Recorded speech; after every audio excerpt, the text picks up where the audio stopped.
Following a sensational debut at Gen Con 2024, Rock Hard 1977, composed by musician turned board game designer Jackie Fox and published by DeVere, has finally swaggered onto board game shelves like Axl Rose taking the stage at the height of his career. Since it has, we are finally able to answer the questions that have been plaguing us since the title was announced, like that key change at the end of Livin' on a Prayer has plagued John Bon Jovi since he, got old. Does this Euro flavor dive into the glamorous world of the golden age of rock and roll succeed in delivering a groovy time? Will it shake you all night long? Is it a stairway to heaven or a highway to hell? I hope you brought some extra mascara and got a perm because we're taking a look.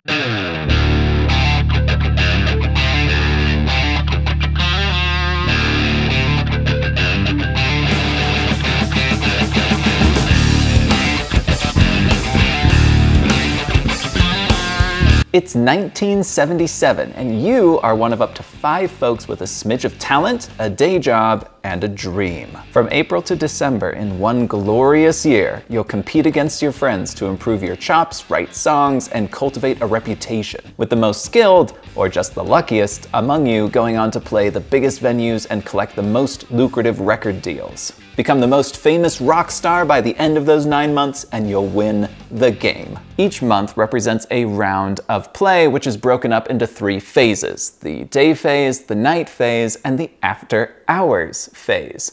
The phase you're in determines the actions you have available to you on your turn. If you're in the day phase, you can access the actions in the day section of the board. If you're in the night phase, you can access the actions in the night section of the board, and so on. There is also a selection of any time actions, which you can take regardless of the phase you happen to be in. The actions in each section of the board are highly distinct from one another and themed according to the time of day they're meant to represent. You can use daylight hours to bulk up your band's roster with additional crew, give interviews on the radio, hire promoters, negotiate record deals, and rent out studios for rehearsal. At night, you can earn money, reputation, and improve your performing skills in shows at any venues you happen to qualify to perform in. Some are much more prestigious and therefore difficult to get into than others. After hours, you can frolic at hangout spots, earning additional fame and getting all kinds of life experiences that will influence your career later down the line, or stay up late recording a demo you can leverage to secure a record deal, or be responsible and go to bed early, meaning you'll go first in the next round. Separating actions on the board in this way accomplishes 2 major things. Number 1, it narrows down your options.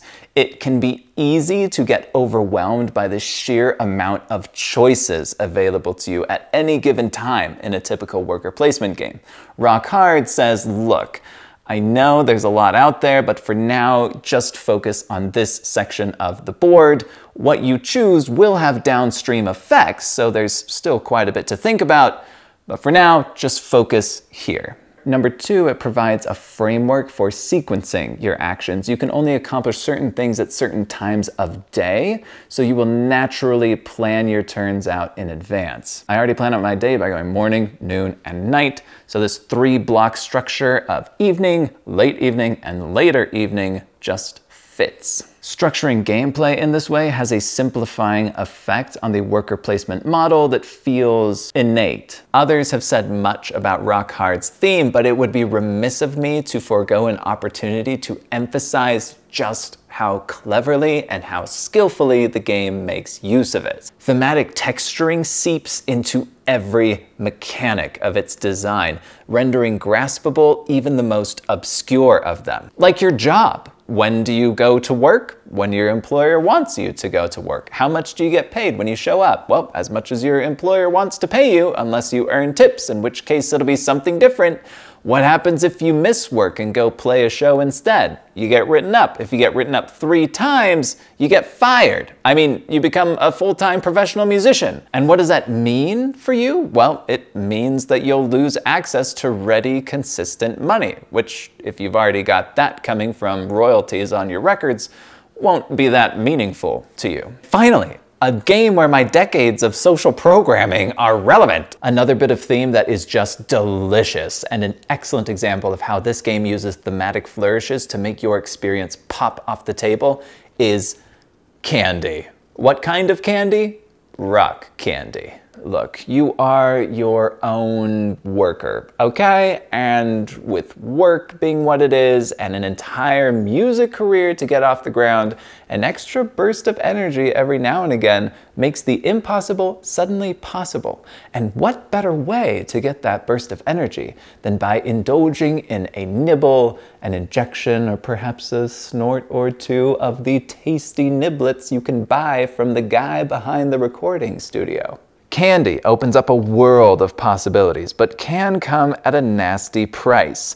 Every time you take candy, you get an extra action, doubling the number of things you can accomplish in a single productive binge, allowing you to go the extra mile and give an interview back-to-back with renegotiating your record deal. But you also risk a forced stint in recovery, if you live it up too much. Candy serves up the world on a silver platter, but carries with it a hint of danger, which makes it both universally despised and universally alluring. The vast majority of my friends began the game swearing that they would never touch the stuff. But sure as Kia made the Pope Mobile, after a few rounds of watching other people use it to get ahead, they gave in. And usually did a ton of it to make up for lost time, only to end up in recovery. Which is really dark if you think about it, but the game pulls it off with such irreverent braggadocio that it can't help but entertain. It's a mechanic that's as cheeky as the game's cover art. As far as whether the game rewards you for embracing the straight-edge rocker lifestyle, well, it's the 70s, man. Candy rules! I've never seen an abstemious rocker take first. I've never seen an abstemious rocker either.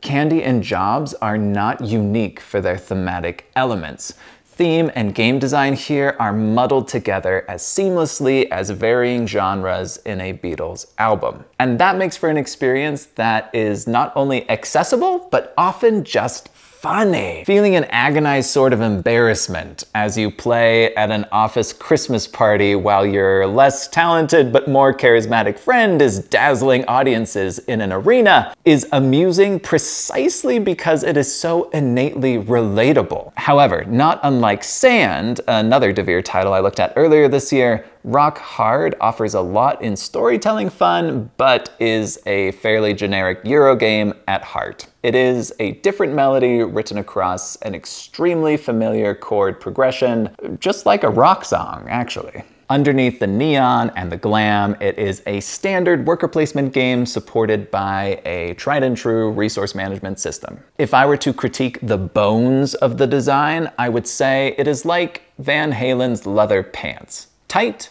and full of chaos.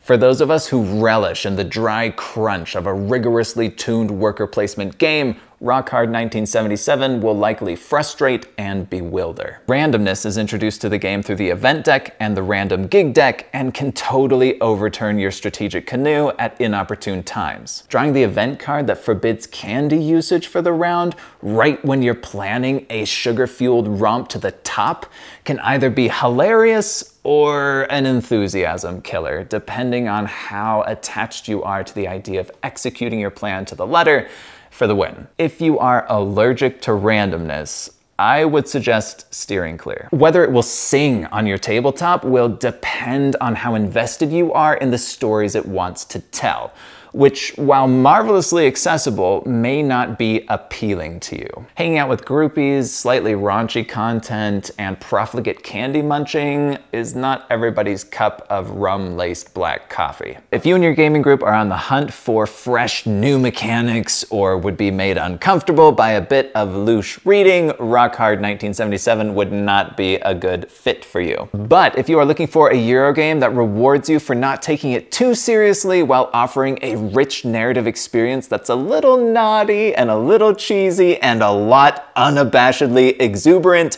it would be very difficult to find something better than Rock Hard 1977. I personally have loved every minute I've spent with it.